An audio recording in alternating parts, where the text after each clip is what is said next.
లెంటులోని 3వ ఆదివారము 3 సిలువలు. లూకా 23:33. ప్రార్థన.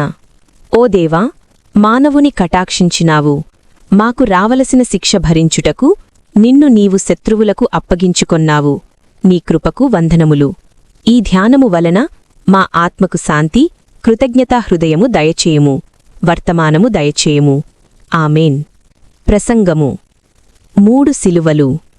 మరి 3 సిలువలు నేడు జ్ఞాపకము చేయుచున్నాను. అవే తలంచుకొనండి. క్రీస్తు ప్రభువు కల్వరి మీద సిలువ వేయబడిన తరువాత కుడివైపున ఒకరు, ఎడమవైపున ఒకరు సిలువ వేయబడిరి. అవి 3 సిలువలు. ఆ విధానమున 3 సిలువలు జ్ఞాపకము చేస్తున్నాను. సిలువ అనగా బైబిలు అర్థము శ్రమ. శ్రమ అనగా సిలువ. ఈ 2 మాటలకు ఒకే అర్థము. మనకు చిన్న చిన్న శ్రమలు కలుగును అనగా అవి చిన్న చిన్న సిలువలు. క్రీస్తు ప్రభువుకు గొప్ప శ్రమలు అనగా గొప్ప సిలువలు.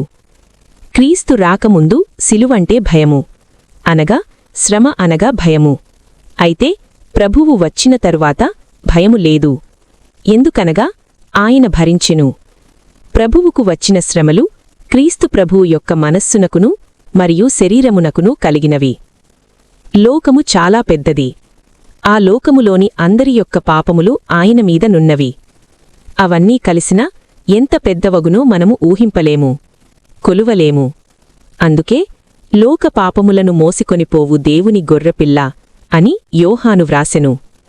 ఈ వాక్యములో లోకమంతటి పాపములు, అన్ని పాపములు కనబడుచున్నవి. వాటన్నింటినీ మోసే గొర్రెపిల్ల కనబడుచున్నది.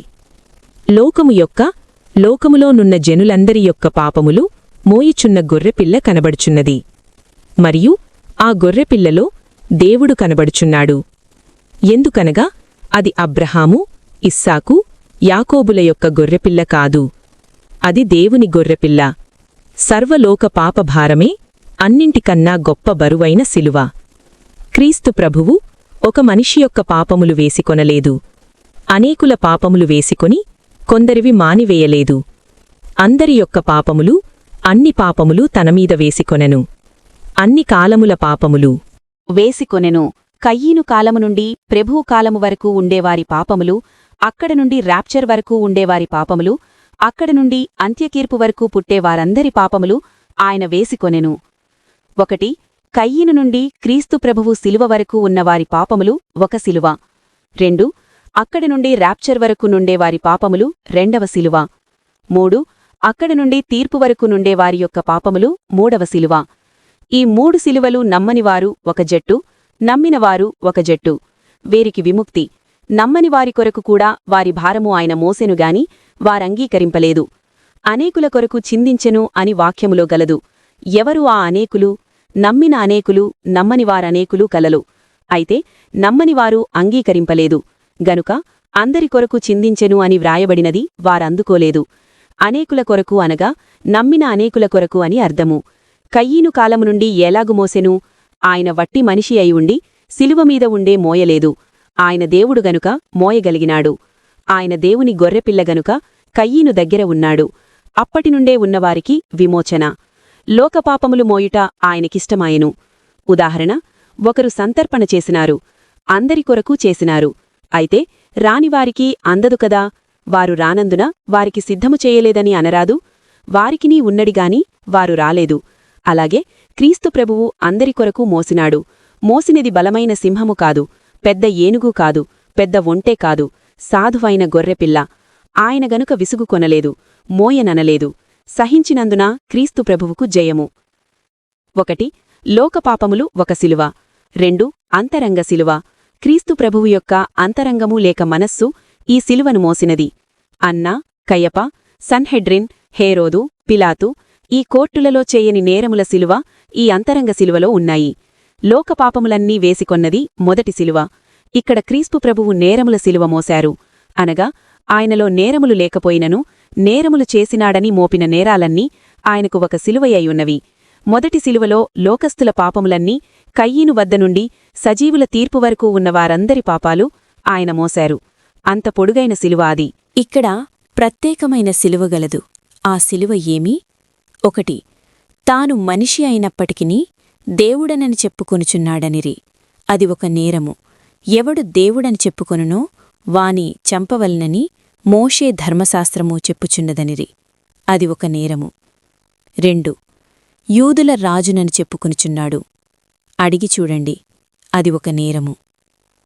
3 గలిలయ మొదలు యూదయ వరకు చక్రవర్తికి పన్ను ఇవ్వొద్దని ప్రజలను రేపుచున్నాడు. ఇది గవర్నమెంటుకు విరోధముగా నేరము.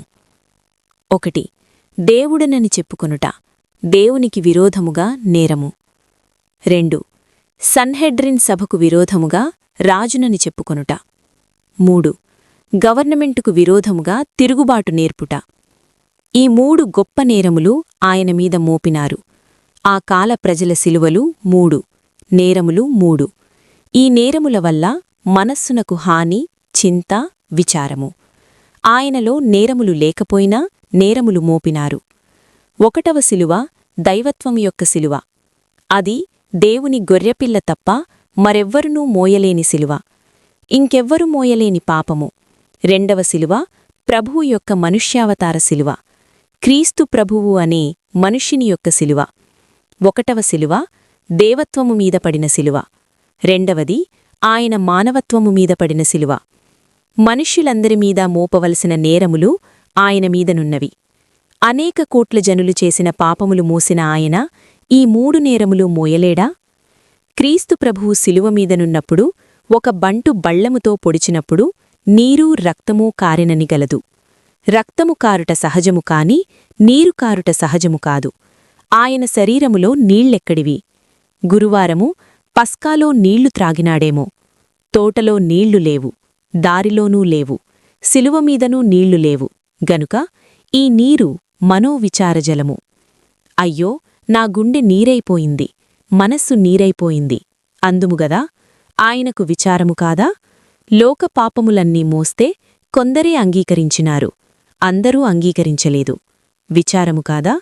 లేనిపోని నేరాలన్నీ వేసినారు, విచారము కాదా? ఈ 2 విచారముల వలన ఆయన రక్తము నీరాయెను, అందుచేత నీరు కూడా కారెను. 3 కర్ర శిలువ.